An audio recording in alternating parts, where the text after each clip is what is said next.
มนุษย์จะบำรุงชีวิตด้วยอาหารสิ่งเดียวหาไม่ได้ แต่บำรุงด้วยพระวจนะทุกคำซึ่งออกมาจากพระโอษฐ์ของพระเจ้าพระคำคือชีวิตต่อจากนี้ไปขอเชิญท่านรับฟังรายการพระคัมภีร์ทางอากาศท่านที่เพิ่งพบรายการนี้ครับขออนุญาตคุณผู้ฟังที่ฟังเป็นประจำนะครับก็บอกว่ารายการนี้เป็นรายการสำหรับพี่น้องคริสเตียนและท่านที่สนใจเป็นการศึกษาพระคัมภีร์เล่มหนามีทั้งหมด16เล่มคือพระคัมภีร์นี้แบ่งเป็น2ภาคพันธสัญญาเดิมกับพันธสัญญาใหม่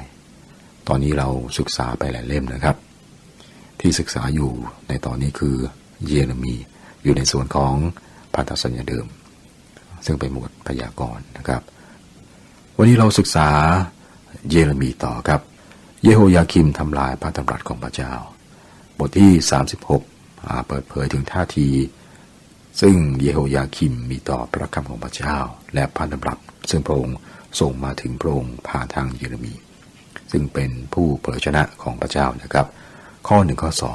2บอกว่าในปีที่4แห่งรัชกาลเยโฮยาคิมราชบุตรของโยสิยากษัตริย์แห่งยูดาห์พระวจนะต่อไปนี้มาจากพระเจ้าถึงเยเรมีว่าเจ้าจงเอาหนังสือม้วนหนึ่งและเขียนถ้อยคำทั้งสิ้นและเขียนถ้อยคำนี้ทั้งสิ้นลงไว้เป็นคำที่เราได้พูดกับเจ้าปรักปรำอิสราเอลและยูดาห์และบรรดาประชาชาติทั้งสิ้นตั้งแต่วันที่เราได้พูดกับเจ้าตั้งแต่รัชกาลโยสิยาจนถึงวันนี้พระเจ้าตรัสบอกเยเรมีให้บันทึกพระดำรัสทั้งสิ้นของพระองค์ในหนังสือม้วนหนึ่งดังนั้นเยเรมีก็ได้บอกพระดำรัสของพระเจ้าทั้งหมดในบารุคเขียนแล้วก็ส่งให้บารุคเข้าไปในยังพระนิเวศของพระเจ้าอ่านให้ทุกคนฟังเมื่อเจ้านายได้ยินสิ่งที่เกิดขึ้นพวกเขาก็หาตัวบารุคและให้ท่านอ่านให้ต่อหน้าพวกเขานะครับผมจะข้ามไปข้อ19ถึง23ครับแล้วเจ้านายทั้งหลายบอกมาลุกว่าทั้งเจ้าและเยเรมีจงไปซ่อนเสียอย่าให้ผู้ใดทราบว่าเจ้าอยู่ที่ไหนแล้วเขาทั้งหลายก็เข้าไปในท้องพระโรงเพื่อเฝ้าพระราชาเมื่อเอาหนังสือม้วนเก็บไว้ในห้องของเอลิชามาราชเลขาแล้วเขาก็กราบทูลถ้อยคำทั้งสิ้นนั้นแก่พระราชาพระราชาก็รับสั่งให้เยฮูดีไปเอาหนังสือม้วนนั้นมาเขาก็ไปเอามาจากห้องของเอลิชามาราชเลขาแล้วเยฮูดีก็อ่านถวายพระราชาและแก่บรรดาเจ้านายทั้งสิ้นผู้ยืนอยู่ข้างๆพระราชาเวลานั้นเป็นเดือนที่9พระราชาประทับอยู่ในพระราชวังเหมันและมีไฟลุกอยู่ในโถไฟหน้าพระพักตร์เมื่อเยฮูดีอ่านไปได้3หรือ4แถบพระราชาทรงเอามีดอารักตัดออกและทรงโยนเข้าไปในไฟที่ในโถไฟจนหนังสือม้วนนั้นถูกไฟเผาพรานตรงนี้ทำให้เราเห็นว่ากษัตริย์เยโฮยาคิมคิดอย่างไรกับพระดำรัสของพระเจ้าพระองค์หยิบหนังสือม้วนแล้วก็ทิ้งลงในไฟเรียกว่าไม่สนพระทัยไม่ยอมรับไม่เชื่อฟังผมไม่ประทับใจที่หนังสือพระคัมภีร์เป็นหนังสือที่ขายดีที่สุดนะครับมีใครอ่านบ้างตรงนี้มากกว่าการอ่านพระคัมภีร์เนี่ยก็เหมือนการไม่อ่านพระคัมภีร์ครับการมีพระคัมภีร์แล้วไม่อ่านเนี่ยถ้าจะเปรียบก็เหมือนเหตุการณ์ตอนนี้ครับคือกษัตริย์เยโฮยาคิมไม่สนใจโยนเข้าไฟข้อ24ถึงกระนั้นพระราชาหรือข้าราชการของพระองค์ผู้ได้ยินถ้อยคำเหล่านั้นหาได้เกรงกลัวหรือฉีกเสื้อผ้าของตนใหม่ไม่ได้มีความกลัวหรือเสียใจต่อสิ่งที่พวกเขาได้ทำไปถ้าท่านคิดว่าพระเจ้าจะหยุดยั้งเพราะว่ากษัตริย์เยโฮยาคิมได้ทำลายพระดำรัสของพระองค์นะครับก็เข้าใจผิดนะครับข้อ28บอกต่อจงเอาหนังสือม้วนอีกม้วนหนึ่งและจงเขียนถ้อยคำแรกซึ่งอยู่ในหนังสือม้วนก่อนลงไว้ทั้งหมดคือซึ่งเยโฮยาคิมกษัตริย์แห่งยูดาห์ทรงเผาเสียนั้นพระเจ้าก็ตรัสกับเยเรมีใหม่ครับให้เขียนใหม่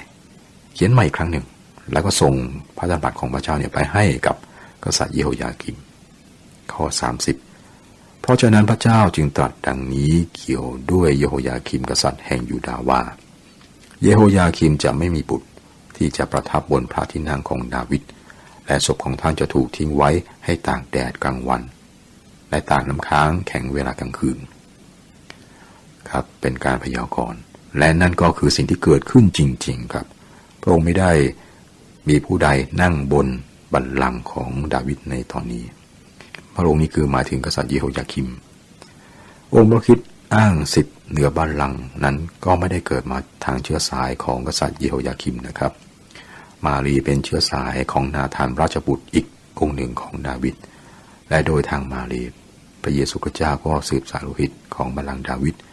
ไม่มีผู้ใดทางเชื้อสายของเยโฮยาคิมได้ประทับบนพระที่นั่งของดาวิดบทที่37ครับตอนนี้เราเข้าสู่ตอนที่เน้นเหตุการณ์ทางประวัติศาสตร์ผู้พยากรณ์เยเรมีสามารถพูดได้ว่าบอกแล้วใช่ไหมแต่ท่านมีส่วนด้วยมากเกินไปครับ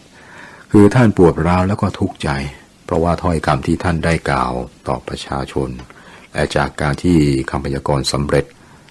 เมื่อเมืองที่ท่านรักถูกทำลายและประเทศที่ท่านรักตกเป็นเฉลยผู้พยากรณ์เยเรมีสัตย์ซื่อในการเปิดเผยของพระเจ้านะครับทำหน้าที่เป็นพยานของพระเจ้าถ้าท่านอยากจะรู้ว่าพระเจ้ารู้สึกอย่างไรต่อสิ่งที่เกิดขึ้นมองที่หน้าของผู้พยากรณ์เยเรมีซึ่งมีน้ำตาไหลอาบแก้มคือรู้สึกทุกข์ใจมากผู้พยากรณ์เยเรมีได้รับใช้พระเจ้ามาแล้วกว่า30ปีเราศึกษามานะครับตั้งแต่ท่านเริ่มเป็นหนุ่มอายุประมาณ20ปีเป็นบุรุษหนุ่มที่พระเจ้าเรียกให้เป็นผู้เปิดพระชนะตอนนี้ครับท่านอยู่ในคุกและกองทัพของกษัตริย์บาบิโลนอยู่นอกกำแพงกรุงเยรูซาเล็มพวกบาบิโลนก็ล้อมกรุงเยรูซาเล็มมานานถึง18เดือนแล้วผู้พยากรณ์เยเรมีได้ให้บันทึกประวัติศาสตร์บ้างในบทที่52และก็มีบันทึกอีกใน2พงศษัตริย์และก็2พงศาวดารนี่เป็นครั้งที่3และครั้งสุดท้ายที่เนบูคัดเนสซาร์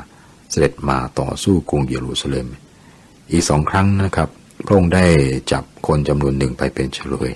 และก็ได้ตั้งเซเดคียาเป็นกษัตริย์อยู่ใต้พระองค์กษัตริย์เซเดคียาต้องการพ้นจากการอยู่ใต้กษัตริย์แห่งบาบิโลนดังนั้นครับกษัตริย์เซเดคียาก็หรือว่าทาบทามฟาโรห์แห่งอียิปต์ฟาโรห์ก็ตัดสินใจขึ้นมาเพื่อช่วยเซเดคียาเรียกว่าไปพึ่งมหาอำนาจอีกมหาอำนาจหนึ่งคืออียิปต์แน่นอนครับสิ่งที่เซเดคียาวางแผนไว้นะครับคือให้ยูดาห์อยู่ใต้อียิปต์เมื่อกษัตริย์ฟาโรห์เสด็จขึ้นมายังกรุงเยรูซาเล็มครับแม่ทัพของเนบูคัดเนสซาร์แห่งบาบิโลนได้ถอนออกจากการล้อมกรุงตรงนี้ทำให้ดูเหมือนว่าการพยากรณ์ของท่านเยเรมีจะผิดดังนั้นพระเจ้าให้ถ้อยคำที่รุนแรงมากแก่เยเรมีข้อ7ถึงข้อ9ครับพระเยโฮวาห์พระเจ้าแห่งอิสราเอลตรัสดังนี้ว่าเจ้าจงไม่บอกกษัตริย์แห่งยูดาห์ผู้ซึ่งใช้เจ้ามาถามต่อเราว่าดูเถิดกองทัพของฟาโรห์ซึ่งได้มาช่วยเจ้ากำลังจะกลับไปอียิปต์ไปยังแผ่นดินของเขาและคนเคลเดียจะกลับมาต่อสู้กับกรุงนี้เขาทั้งหลายจะยึดไว้และเผาเสียด้วยไฟพระเจ้าตรัสดังนี้ว่าอย่าล่อลวงตัวเจ้าโดยกล่าวว่าคนเคลเดียจะถอยออกไปจากเราทีเดียวแน่เพราะว่าเขาจะไม่ถอยออกไปเลยทีเดียวถึงแม้ว่าเจ้ากระทำให้กองทัพทั้งสิ้นของคนเคลเดียที่กำลังต่อสู้เจ้าให้พ่ายแพ้และมีเหลือแต่คนที่บาดเจ็บเท่านั้นเขาทั้งหลายคงจะลุกขึ้นทุกคนในเต็นท์ของเขาและเผากรุงนี้เสียด้วยไฟความพินาศของกรุงเยรูซาเล็มครับได้กำหนดไว้แล้วโดยพระเจ้าแม้ว่าดูเหมือนกองทัพบาบิโลนจะกลัวและหนีไปแต่พวกเขาจะกลับมาอีกครับจำคุกเยเรมีบันทึกการจำคุกเยเรมี5ครั้งการจำคุกในบทนี้ครับเนื่องมาจากการที่ท่านเยเรมีทูลต่อกษัตริย์ว่ากษัตริย์ไม่ควรจะเป็นพันธมิตรกับอียิปต์นะแต่ให้ยอมแพ้บาบิโลนครับก็ไม่เป็นที่สบประทัยกษัตริย์ครับจับขังคุกไปเลยข้อ11ข้อ12เมื่อกองทัพของคนเคลเดียได้ถอยจากกรุงเยรูซาเล็มเพราะกองทัพของฟาโรห์เข้ามาประชิดเยเรมีก็ออกไปจากกรุงเยรูซาเล็มมุ่งไปยังแผ่นดินเบนยามินเพื่อจะรับส่วนของท่านท่ามกลางประชาชนที่นั่นเมื่อเมืองนี้ถูกปล่อยครับเยเรมีออกจากเยรูซาเล็มเพื่อไปยังเมืองอานาโทตสังเกตสิ่งที่เกิดขึ้นข้อ13บอกว่าเมื่อท่านอยู่ที่ประตูเบนยามินทหารยามคนหนึ่งชื่ออิริยาบุตรเชเลมียาผู้เป็นบุตรฮานัญญาได้จับเยเรมีผู้เผยชนะกล่าวว่าท่านกำลังหนีไปหาคนเคลเดียครับทหารยามมาบอกกับเยเรมีว่าจะไปหาศัตรูนะครับข้อ15ข้อ14 15ครับ และเยเรมีตอบว่าไม่จริงเลยข้าพเจ้ามิได้กำลังหนีไปหาคนเคลเดียแต่อิลียาไม่ฟังท่านและจับเยเรมีนำมาหาเจ้านาย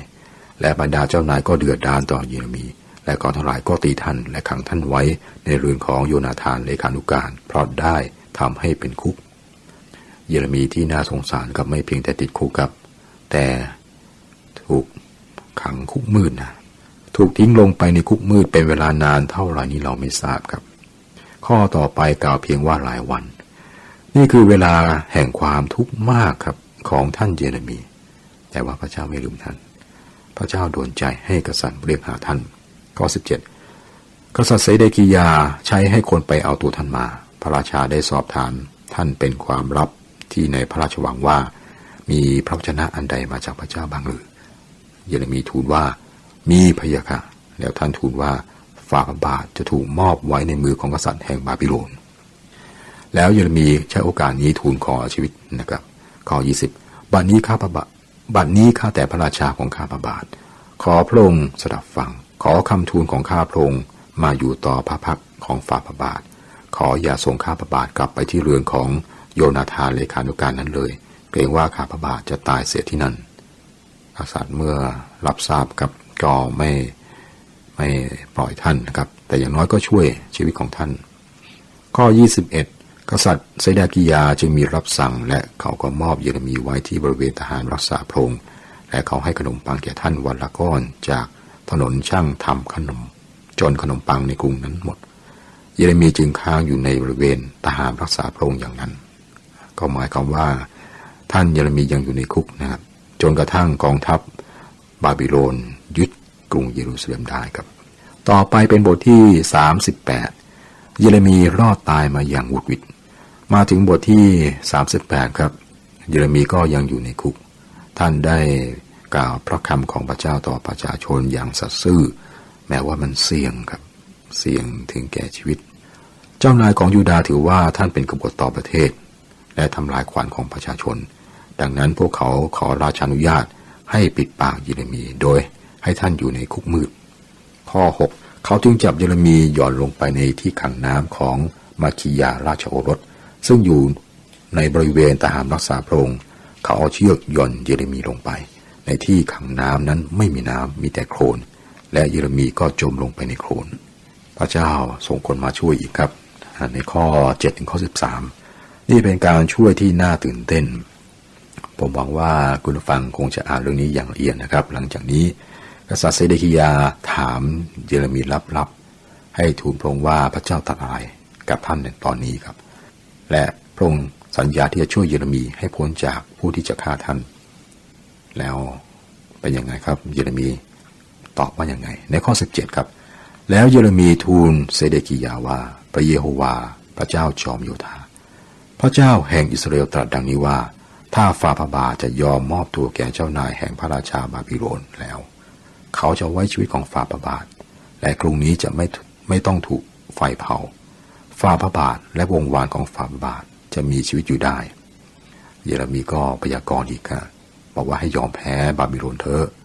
ไม่สามารถต่อสู้กับกษัตริย์แห่งบาบิโลนได้ข้อ18ถึงข้อ20ครับแต่ถ้าฝ่าพระบาทไม่ยอมมอบตัวแก่เจ้านายแห่งพระราชาของบาบิโลนแล้วกรุงนี้จะต้องถูกมอบไว้ในมือของคนของชนเคลเดียและเขาทั้งหลายจะเอาไฟเผาเสียและฝ่าพระบาทจะหนีไม่รอดไปจากมือของเขาทั้งหลายกษัตริย์เซเดกิยาจึงตรัสกับเยเรมีว่าเรากลัวพวกยิวซึ่งเล็ดลอดไปหาคนเคลเดียเกรงว่าเราจะถูกมอบให้แก่พวกเหล่านั้นและเขาทั้งหลายจะกระทำความอัปยศแก่เราเยเรมีทูลว่าเขาจะไม่มอบฝ่าพระบาทไว้ขอฝ่าพระบาทเชื่อฟังพระสุรเสียงของพระเจ้าตามสิ่งซึ่งข้าพระบาทได้ทูลฝ่าพระบาทและฝ่าพระบาทก็จะเป็นสุขและเขาก็จะไว้พระชนของฝ่าพระบาทผู้พยากรณ์เยเรมีได้วิงวอนกษัตริย์เซเดกิยาให้ยอมแพ้เพื่อรักษาชีวิตของพระองค์เองและชีวิตของประชาชนคำปฏิเสธของกษัตริย์กับที่จะทำตามสิ่งที่เยเรมีเสนอนำความพินาศมาสู่ประเทศยูดาห์กษัตริย์เซเดกิยาเป็นกษัตริย์ที่ขี้ขลาดพระองค์พยายามอยู่อย่างสงบกับทุกคนและก็พยายามตามใจหรือทำให้ทุกคนพอใจพระองค์อาจจะเหมือนนักการเมืองนะหลายคนครับผลก็คือว่าไม่ทำให้ใครพอใจเลย ข้อ21 22แต่ถ้าฝ่าพระบาทไม่ยอมมอบตัวต่อไปนี้เป็นนิมิตซึ่งพระเจ้าทรงสำแดงต่อข้าพระบาทดูเถิดบรรดาผู้หญิงที่เหลืออยู่ในวังของกษัตริย์แห่งยูดาห์ได้ถูกนำออกไปให้เจ้านายของกษัตริย์แห่งบาบิโลนและว่าเพื่อนที่พระองค์ไว้วางใจได้หลอกลวงพระองค์และได้ชนะพระองค์แล้วเมื่อพระบาทของพระองค์จมลงในโคลนแล้วเขาทั้งหลายก็หันไปจากพระองค์ครับจากการศึกษาประวัติศาสตร์ของยูดาห์ในช่วงนี้ครับทำให้เห็นว่าผู้หญิงก็ชั่วร้ายมากนะครับเมื่อความเป็นหญิงเสื่อมทรามในประเทศใดก็มีความหวังน้อยมากในด้านศีลธรรมนี่คือภาพตรงนี้ครับกษัตริย์ที่โง่เขลาไม่รับฟังคำเตือนของพระเจ้าผ่านทางเยเรมีแต่พระองค์ทรงฟังคำทำนายที่ดีของผู้เผยชนะเทียมเท็จจบบทที่38ต่อไปครับบทที่39ยูดาห์ตกเป็นเฉลยบทที่39ครับการสังหารหมู่ที่เยเรมีทำนายไว้ได้เกิดขึ้นข้อ1ข้อ2ในปีที่9แห่งเซเดคียากษัตริย์แห่งยูดาห์ในเดือนที่10เนบูคัดเนสราห์กษัตริย์แห่งบาบิโลนและกองทัพทั้งสิ้นของท่านได้มาสู้รบกรุงเยรูซาเล็มและได้ล้อมไว้ในปีที่11แห่งรัชกาลเซเดคียาเมื่อวันที่9ของเดือนที่4กรุงนั้นก็แตกในข้อต่อไปนี้เราเห็นการล่มสลายของกรุงเยรูซาเล็มกษัตริย์เซเดคียาแห่งยูดาห์ครับและกองทัพพยายามจะหนีออกจากเมืองเยรูซาเล็มในช่วงกลางคืนแต่ว่ากองทัพบาบิโลนตามทันนะครับแล้วกองทัพบาบิโลนก็จับตัวได้นำไปถวายเนบูคัดเนสราห์กษัตริย์ของบาบิโลนข้อ6ข้อ7บอกว่ากษัตริย์แห่งบาบิโลนได้ฆ่าบรรดาบุตรชายของเซเดคียาที่ตำบลลิบลาต่อหน้าต่อตาของท่านและพระราชาแห่งบาบิโลนได้ประหารพวกขุนนางทั้งสิ้นของยูดาห์เสียพระองค์ทรงทำในตาของเซเดคียาให้บอดไปแล้วติดตรวนท่านไว้เพื่อจะนำไปบาบิโลนบทสุดท้ายของหนังสือเยเรมีครับให้ภาพเวลาที่น่าขนลุกสยดสยองนะครับหลังจากเกิดเหตุการณ์นี้แล้วครับก็กล่าวถึงสิ่งที่ฝังอยู่ในความคิดของเยเรมีครับที่นี่ท่านบอกว่ากษัตริย์บาบิโลนได้ประหารราชบุตรของเซเดคียาต่อพระพักตร์ของพระองค์และทำให้เซเดคียาตาบอดเรียกว่าฆ่าโอรสนะครับต่อพระพักตร์ของกษัตริย์เซเดคียาหลังจากนั้นก็ควักลูกตาออกนะครับน่าสนใจนะศัตรูปล่อยเยเรมีน่าสนใจว่าเนบูคัดเนสราห์สั่งให้ปล่อยเยเรมีออกจากคุกแล้วก็ปฏิบัติกับเยเรมีอย่างดีนะครับในข้อ12จงรับท่านไปดูแลท่านให้ดีและอย่าทำอันตรายแก่ท่านแต่จงกระทำแก่ท่านตามที่ท่านบอกให้พระเจ้าครับดูแลผู้เผยชนะที่สัตย์ซื่อของพระองค์คุณผู้ฟังครับเราอ่านและศึกษาในหมวดพยากรณ์นะครับหนังสือเยเรมีถึงบทที่39ขอพระเจ้าอวยพรสวัสดีครับ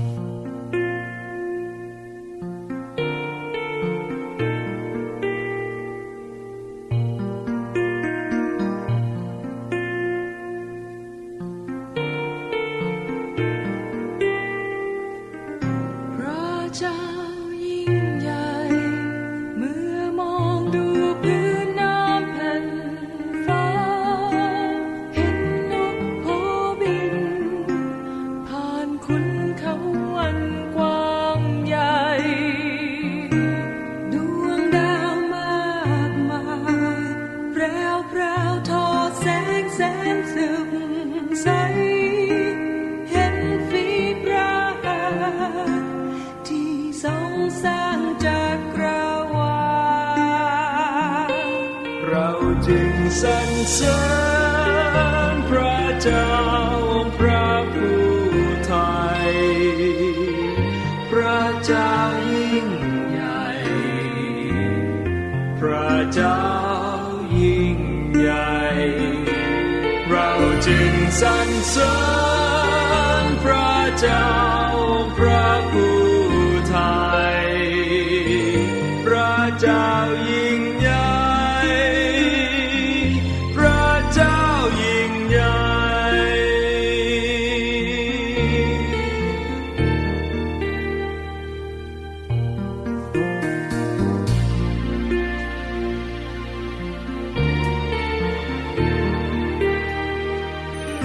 น ในความยิ่งใหญ่ ความรักเรานั้นเปี่ยมล้นไม่คิดเสียดายประทานพระบุตรองค์เดียวยอมพลีประชนตรึงไว้บนกางเขนเพื่อเราขอบพระคุณที่พระองค์ทรงเมตตา เราจึงสรรเสริญพระเจ้าองค์พระผู้ไทยพระเจ้ายิ่งใหญ่พระเจ้ายิ่งใหญ่เราจึงสรรเสริญพระเจ้าองค์พระผู้ไทยพระเจ้ายิ่งใหญ่พระเจ้ายิ่งใหญ่